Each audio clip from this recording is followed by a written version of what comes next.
California is back in summer. That means time to have fun with the sun, explore the beaches, and go to the pool. Well, socially distanced, at least. However, all that summer fun comes the summer heat, and that is a killer. According to the CDC, about 702 heat related deaths occur every year in the US, the worst among them being heat stroke. So today, I will be talking about the signs and symptoms of heat stroke. I will be discussing the things you'll need to take care of someone who's experiencing heat stroke, and the step-by-step process about how to care for someone who is experiencing heat stroke. Every year, the Earth is getting hotter, and every year we are seeing new records for high temperatures being set in more places at an alarming rate.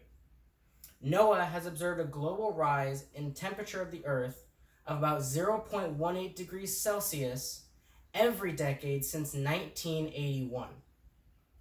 As climate change affects the Earth, more places will become more hotter for longer. So, knowing how to treat someone with heat stroke may save you or the lives of someone you know in the future as it continues to get hotter. My experience with heat stroke is twofold. Number one, I am a lifeguard and have been trained by the Red Cross and certified for about 6 years now. That means I've learned all the necessary first aid skills that I might have to use in my job, including caring for those who are experiencing heat stroke. Secondly, I had a personal run-in with heat stroke when I went to Japan in 2015 and used the skills that I learned to recognize the signs early enough to seek medical help and treatment. I will first begin by discussing the symptoms of heat stroke. Next, I will go over what supplies you need to take care of someone who's experiencing heat stroke. And lastly, I will go over step by step on how to take care of someone who's experiencing heat stroke. Let's begin by going over the signs and symptoms of heat stroke. The first and the most obvious sign of heat stroke is that someone has stopped sweating. To check this, feel their skin, and if it is hot to the touch and dry and looks red, that means they have stopped sweating and can no longer cool themselves off. Next, let's check the person's pulse and see if it is rapid and weak. To do this, take your index finger and your middle finger together, apply it on the edge of the wrist directly under the base of the thumb, and feel for their pulse. Next, let's check the person's breathing and see if it is rapid and shallow. Next, let's ask the person some basic questions about themselves and the environment that they're in. Questions such as, do you know who you are? Do you know where you are? Do you know what time of day it is? If they are confused and cannot answer your questions correctly, that means they may have a change in their level of consciousness, and that is a very serious symptom. Finally, some very obvious symptoms to watch out for are things like vomiting and seizures, as this means that the person may be continuing to degrade and go further down into heat stroke, and you may want to call 911 sooner rather than later. Now that we've gone over the signs and symptoms of heat stroke, let's discuss what supplies we need to take care of someone who is experiencing it.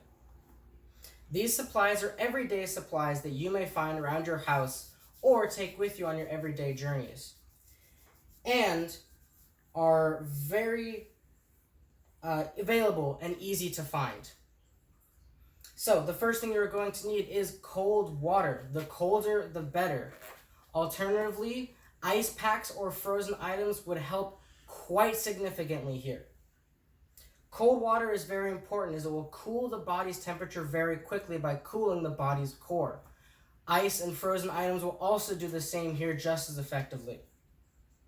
Preferably, you should have a source of cold water that you can keep refreshing to have a constant supply of it.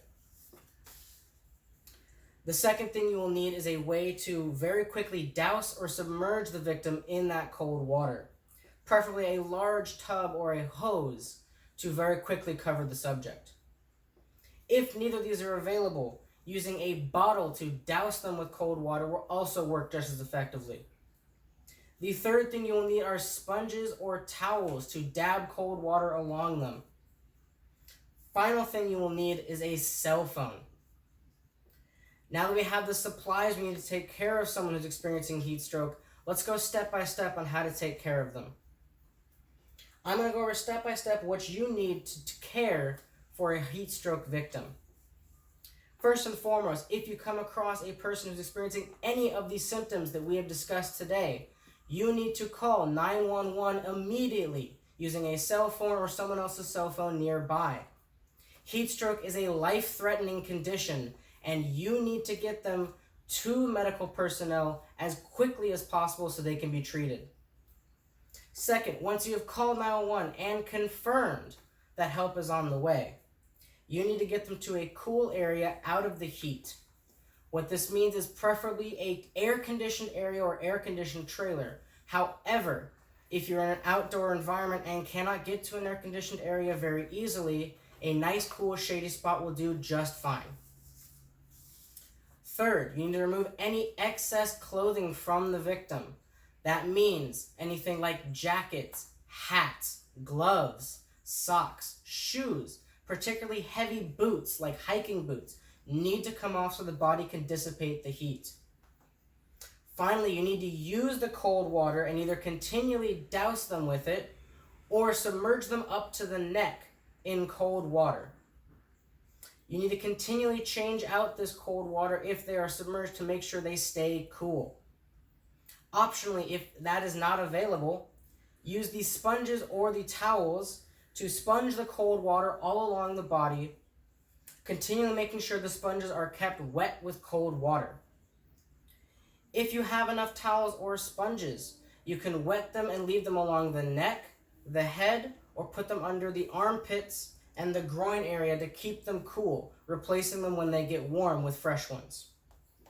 In addition, if you have frozen items or ice, you can also put them under the armpits, or you can put them in the groin area to cool it down just as effectively. These are the steps that you will need to care for someone who is experiencing heat stroke. Today we have gone over the signs and symptoms of heat stroke. Then we discussed the materials you'll need to care for someone who's experiencing heat stroke. Finally, we discussed how to care for someone who is experiencing heat stroke. With the world heating up more, these kind of illnesses, like heat stroke, are going to become more and more common. So hopefully after listening to my speech today, you won't be one of those who succumb to the heat. Thank you all very much.